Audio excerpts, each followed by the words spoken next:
Hey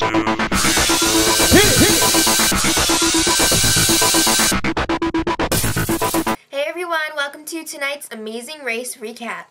Wow, last time the Hippies, Arthur and Anita were eliminated. Oh, beekeepers. I know, I felt bad for them. But we're still in Salvidor, Brazil. Yes. And Nick and Starr are the first to depart on this leg of the race. Yes, so, first clue. Take a plane to Forteleza, Brazil. Once you get there, you have to take a taxi to the village square, and there you're going to find your next clue. It's called Cumbuco. Alright. So, Terrence had a little crisis. He hit his head on the taxi. Can you not see that he's bleeding? Blow on it. This guy is crazy. I cannot take him. He defines F-nut. If you look up F-nut in the dictionary, there's a picture of Terrence would be right there. It is. Alright, so, meanwhile, at the airport, Tina decides that she's going to make the airline switch to a bigger plane. Yeah. That was not her idea. Let's not get it twisted, kids. There was one seat left. The airline saw they could make a lot of money. They said, hey, let's make a bigger plane so that all these people go on our flight and not that other airlines that's leaving in 5 hours. Yeah.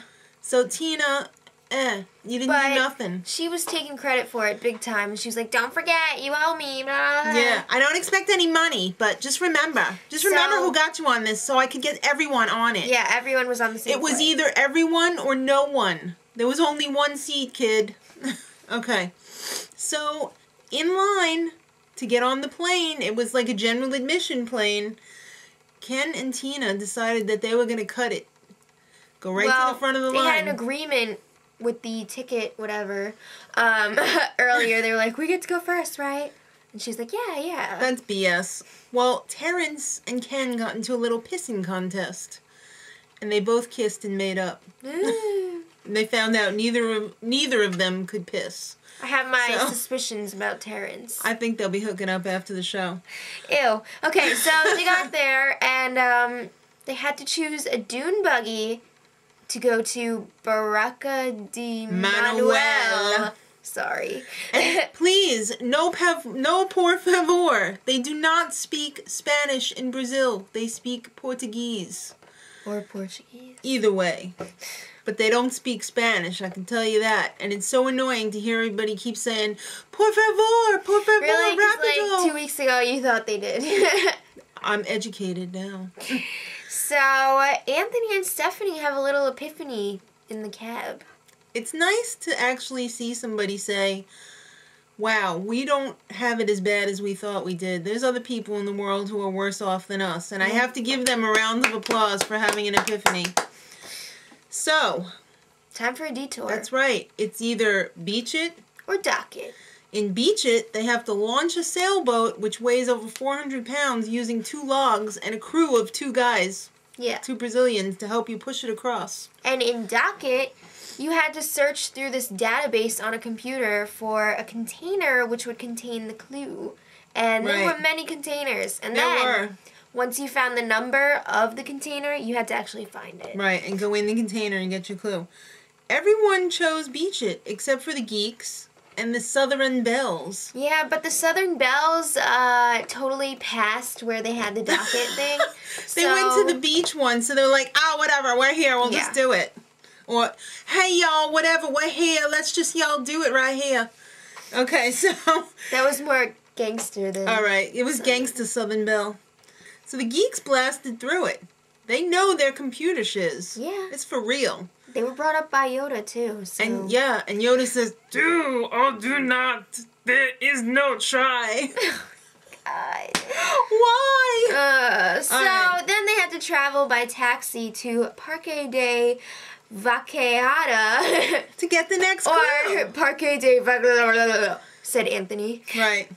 Terrence and Sarah totally finished first on the detour. But they did not follow the directions. They weren't brought up by Yoda, and they did not know where taxi was. So they were looking and looking, and they were waiting and seeing teams pass them. Yeah. And then the team of divorced friends were freaking out because they finished, and then they read the clue, and they were like, something about a container. A container. Where is it? So they're like, where's the container? Let me dig where this flag is. They started digging in the ground. And then later they were like, oh, this is only for the second one. It only pertains to the second detour. And we did the first. Read the directions. Okay, yes. When all else fails, read the directions. Yeah. So Terrence and Sarah are still stumbling around looking for the taxi. And no one would stop except for Tony and Dallas. And they're like, yeah, man. Yo, it's back there. Okay, so that brings us to the roadblock, a task which only one person completes. Yeah, so they had to go and check out this huge wall. It was like 600 feet, yards, whatever. It had words and writing all over it. And they had to locate the name of the next destination on the wall. They said it was on a list. And I don't know how they were supposed to figure this out easily. Mm-hmm. But the geeks decided that they were going to write down every name and just go over there and read it off. Now that's thinking. Yeah. But in the clue, it specifically said, like, you had to do this by relaxing and not overthinking. I don't know how you could do that way, but I like the geek way of doing it. So the destination was the Cidade de Crianca. And it's an oasis for the city's children. It's a park. That's pretty sweet. Yeah, it's the next pit stop in the race. Yeah. So Team Divorced, a.k.a. Kelly and Kristy, didn't make their taxi wait. Again, problems reading directions. And it definitely said make the taxi wait. So they're, like, trying to think that they're going to have to, you know, wave down a taxi. So for first and second place, it came down to a foot race between Ken and Tina and Team Geek, also known as Mark and Bill.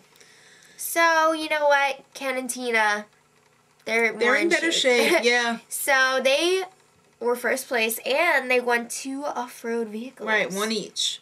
So, like we said, Mark and Bill were in second place. Mm-hmm. And then, meanwhile, they go back to the roadblock, and Nick is looking to hook up with somebody so he can get the hell out of there. Yeah, so first he's like, oh, Sarah, let's work together. Right, never mind. I'm gonna go with Team Superbad. And then he's like, yeah, if I figure anything out, I'll tell you. Right. So he gets it right and just leaves. He dumps the guy. He dumps his ass right on the ground there. And he's the like, Superbad guy is like, what? Yeah, and then Nick's telling his sister, like, yeah, if I make out, it's okay if I cheat. He's evil. I'm telling you. Karma's gonna come back and kick him right in the ass. So in third place, Terrence and Sarah. That's right. And then fourth place, Tony and Dallas. And then in fifth, Aja and Ty. That's right. And I thought this was flipped. No. Mm. And then in sixth place, Nick and Starr. Mm-hmm. Then Kelly and Kristy realized that their taxi was there all along. It was in the lot. Duh. So they're in seventh. And then eighth was Team Superbad. And I can't wait to see the repercussions next week of, like, you dumped my ass in the detour. Uh-huh. Or the roadblock, actually. And then ninth place was Marissa and Brooke. They squeaked it out. Yeah, so that leaves Anthony and Stephanie as the eliminated team. I guess you guys won't be getting married after all. Yeah. Because, like, the big wedding probably means more to you still than, like, just being together. So, whatever. Yeah, next time, it's altitude sickness. Mm-hmm. And Ken beats up on a girl. Yeah, and that's impressive. His wife, Tina, is very impressed. She loves it. Okay, so I can't wait till next week. But we'll have to. Till then, much love.